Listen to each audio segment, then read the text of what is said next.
Hi friends, welcome back to our last session for our narrative input. In round one, we just listened to the story, we enjoyed it, we looked at the pictures, and we just kind of placed them on our poster.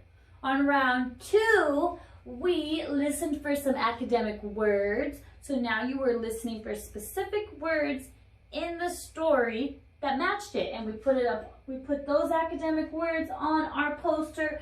And now for round three, what we're going to be doing is we're listening. We're using our listening skills for dialogue, which is the communication, the talking of the mom or the pops or the boys. So when you hear the dialogue I'm about to share with you, let me know, because we're going to put it on our poster. So our first dialogue we're listening for is, "It's Pop's bridge." So when you hear me say that, we're going to stop. Make sure though that we don't try to interrupt me in the middle of the paragraph, because I have to read the story one more time. So once I finish the paragraph, then you can tell me if you heard any of our dialogue we're listening for. So we're listening for "It's Pop's bridge." The second one, ready? "Where is he?" You guys remember when that happened? Where is he? We're listening for that. Third, "I wonder which of us will put in the last piece." I wonder which of us will put in the last piece. This is what I'm looking at, friends. I know I'm kind of looking away from you. Little dialogue bubbles. So it's like they're little speech bubbles. They're talking. So we're going to be listening for, "I wonder which of us will put the last piece in." I wonder where that's going to be. Ready for the next one? "It's like a giant harp." Do you remember who said that? "No one is as proud as I am. My dad is a Skywalker." Ooh, I bet I know who said that. But I'm going to have to listen for when they say it. When I hear them say it, then I can put it up on our poster. "He's there! He's safe!" Do you remember when that happened? "I finally understand." You're going to be listening for that dialogue. Somebody's going to understand something. And the last one we're listening to is, "It belongs to both of you." 1, 2, 3, 4, 5, 6, 7, 8. 8 dialogue conversations we're going to be listening for. Okay, friends? So here we go. I'm going to start it again. I'm going to read it for the third time. I'm so proud of you for hanging tight with me, okay? Ready? "My pop is building the Golden Gate Bridge. Almost every day after school, Charlie Shue and I go to Fort Point and watch. The bridge will stretch across the bay from San Francisco to Marin. People said this bridge couldn't be built. Some call it the Impossible Bridge. They say the bay is too deep. The current's too strong. The winds blowing from the ocean are too fierce. But I know Pop can do it. Whenever I say he is building the bridge, Mom laughs. There's a crew of more than 1,000 men working on that bridge, Robert, including Charlie's dad," she reminds me. I know that, but I just shrug. To me, it's Pop's bridge. Did you hear it? I heard it too. Let's add it. Ready? It's Pop's bridge. I'm going to add my little dialogue bubble right there. It's Pop's bridge. Let's see if there's one in the second picture. Ready?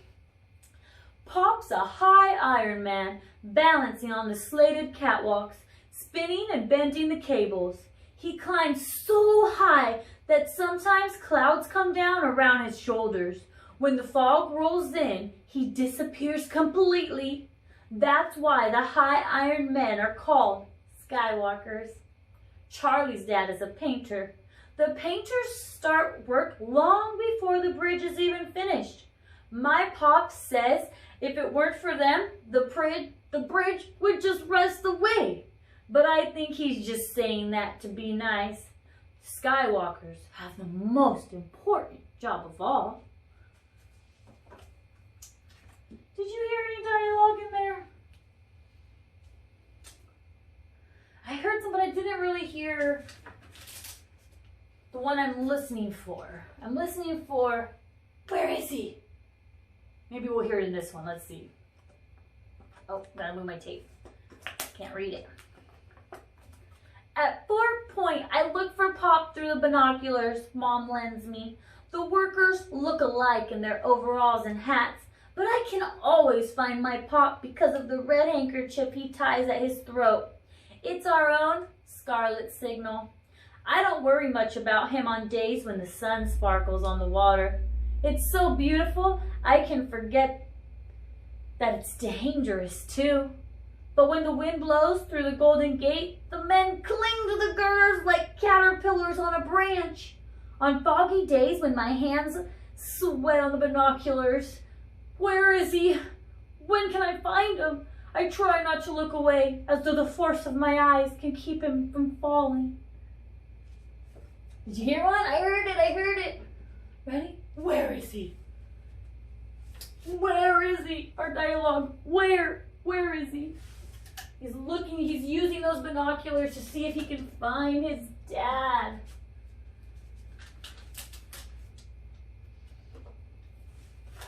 At my house, oh, sorry. Can you fix this? At my house, Charlie and I work on a puzzle Mom bought us. Charlie and I work on the puzzle almost every day. It almost feels like we are Skywalkers building the real thing. We're almost done, Charlie says. I wonder which of us will put in the last piece. That made me think. My Pop built that bridge. He should set the last puzzle piece in the place. That's only fair, even though Charlie might think his dad should do it. When Charlie isn't looking, I slip one of the pieces into my pocket. Later, I hide it in my room, save for Pop. You heard one? What did you hear? What did you hear? I wonder which of us will put in the last piece. I heard it too. Great listening skills. You were listening for the dialogue. Dialogue, that's the conversation, the communication between the characters. The impossible bridge is nearly finished. One evening, Mom and Pop and I walked down to Fort Point. The bridge hangs between the stars and the sea. It's like a giant harp, my Pop says, a harp for the angels to play. I look up at him, and I can tell it wasn't just a job for my Pops. He loved that bridge. Oh, you heard one. What'd you hear? What'd you hear? You heard a dialogue. It's like a giant harp. Great job, my friends. I'm so proud of you guys. We're halfway done. We're almost done. Hang tight. Ready? In San Francisco, there is great excitement. Everyone is waiting for opening day. Charlie and I have watched nearly every bit of the bridge go up. We saw the two spans come together from opposite directions. We saw the roadway go in, and my Pop did it. No one can be as proud as I am, not even Charlie. After all, my dad is a Skywalker. I don't know if I heard one in there. I don't know. You did? What'd you hear? There was one like that. It says, no one is as proud as I am. My dad is a Skywalker. Miss Robinson almost missed that one, friends. I'm so proud of you who was paying attention and remembered hearing that one. Good job. There's 3 more, but there's 1, 2, 3, 4, 5 more pictures. Let's see what happens. I think about that day. At night, half asleep, I see the bridge shake. I hear the crash. One of those men in the water could have been Pop or Charlie's dad. I finally understand and feel ashamed. Equal work is equal danger for skywalkers and for painters.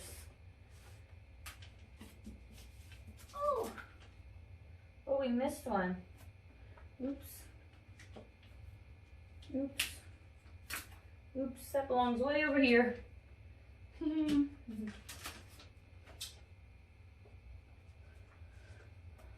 And then one day, something terrible happened. Charlie and I are watching as the scaffolding pulls away from the bridge. There's a noise like a train wreck as the scaffolding crashes down into the safety net. The net tears loose and the men go with it into the swirling tide. I can't breathe. I can't think. But then I look hard through the binoculars to see Pop still on the bridge. His red handkerchief whipping. Pop, I whisper in relief. Besides me, Charlie is screaming, "Where's my dad? Where's my dad?" We've seen him working close to the scaffolding, but I can't see him now. I heard dialogue in there too, friends, but I didn't hear it. I didn't hear our next one we're listening for. He's there. He's safe. Haha, that's probably next. You're right. Let's see. We'll find him. I promise we have to. I swept the binoculars up and down the bridge cables, looking at every painter hanging high on his Jacob's ladder or swinging in the boss's chair like a knot on a rope. "Be there, Mr. Shu," I pleaded. And then I spotted him over by the cross girder. I yell. Charlie fumbles for the binoculars. I help him. He looks where I pointed. "He's there. He's safe," Charlie gasped. The next day, we find out that only 2 of the 12 men in the water were saved. You heard that one? I did too. Ready? Let's say it together. He's there. He's safe. Thank goodness. Thank goodness his dad was safe. Oh, I need this one. Oops. I think about that day. At night, half asleep, I see the bridge shake. I hear the crash. One of those men in the water could have been Pop or Charlie's dad. I finally understand and feel ashamed. Equal work is equal danger for skywalkers and for painters.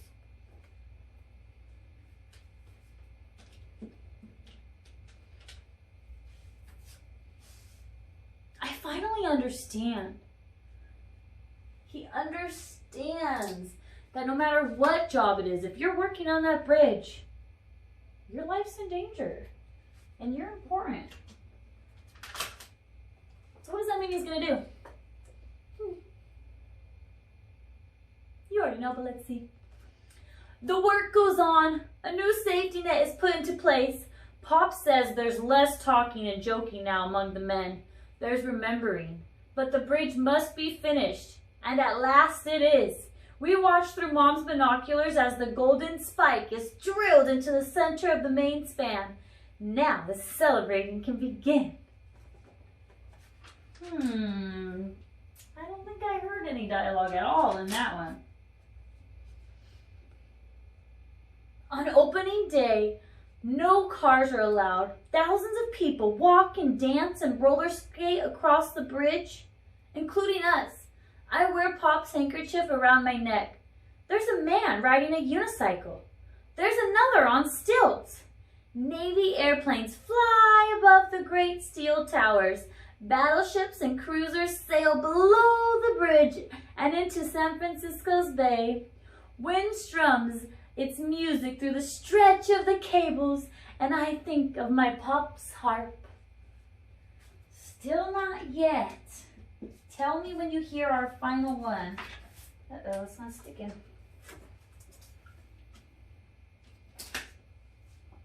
That night, our family has our own party with Charlie and his dad. There's stewed chicken and a Chinese noodle dish Charlie's dad made and a snickerdoodle pie. The jigsaw puzzle sits on the coffee table with a gap in the middle.